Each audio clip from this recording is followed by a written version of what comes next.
देश की सबसे पुरानी सियासी पार्टी कांग्रेस की मुश्किलें लगातार बढ़ रही हैं। उसकी अहम भारत जोड़ो यात्रा के बीच कई नेता कांग्रेस छोड़ चुके हैं, तो वहीं राजस्थान सहित कई राज्यों में आंतरिक कलह चरम पर है। पर कांग्रेस को सबसे बड़ी फजीहत झेलनी पड़ी है गोवा में, जहां पहले तो उसके 11 में से 8 विधायकों ने भाजपा का दामन थाम लिया और अब उसके पास से मुख्य विपक्ष का तमगा भी छिन सकता है। दरअसल 8 विधायकों के पार्टी छोड़ने के बाद कांग्रेस के गोवा विधानसभा में सिर्फ 3 विधायक रह गए हैं। यह संख्या इतनी कम है कि कांग्रेस का नेता प्रतिपक्ष वाला दर्जा भी उससे छिन सकता है।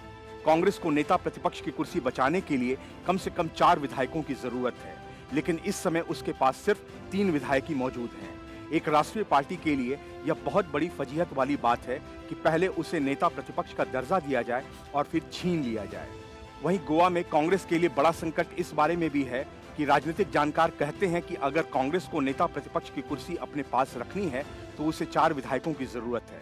अब ये स्पीकर के ऊपर है अगर वे दूसरी विपक्षी विधायकों को भी कांग्रेस के साथ जोड़ते हैं या नहीं।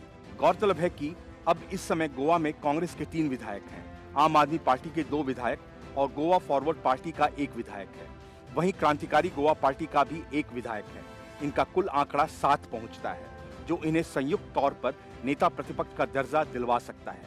अब ऐसा होता है या नहीं, ये तो स्पीकर तय करेंगे, लेकिन कांग्रेस के लिए यह बड़ा सियासी झटका है। एक तरफ पार्टी पूरे देश में भारत जोड़ो यात्रा निकाल रही है, तो वहीं दूसरी तरफ राज्यों में उसकी खुद की पार्टी ताश के पत्तों की तरह बिखरती जा रही है। महाराष्ट्र में तो सत्ता से बेदखल हुए ही गोवा में तो एक तरह से सूपड़ा ही साफ कर दिया गया है। बता दें कि पूर्व मुख्यमंत्री दिगंबर कामत, माइकल लोबो, देलीला लोबो, राजेश फलदेसाई, केदार नाइक, संकल्प अमोनकर, अलेक्सो सिकेरा और रुडोल्फ फर्नांडिस ने कांग्रेस का हाथ छोड़कर भाजपा का कमल थाम लिया है। गोवा में मार्च में सरकार के गठन के बाद यह दूसरा मौका है जब कांग्रेस में फूट की चर्चा थी। इससे पहले जुलाई में कांग्रेस के 11 विधायकों में से 5 के पाला बदलकर भाजपा में शामिल होने की चर्चा थी। तब किसी तरह कांग्रेस ने अपने विधायकों को टूटने से बचा लिया था, लेकिन इस बार न विधायक रुके और न ही नेता प्रतिपक्ष की कुर्सी बची। Bureau report, news of India.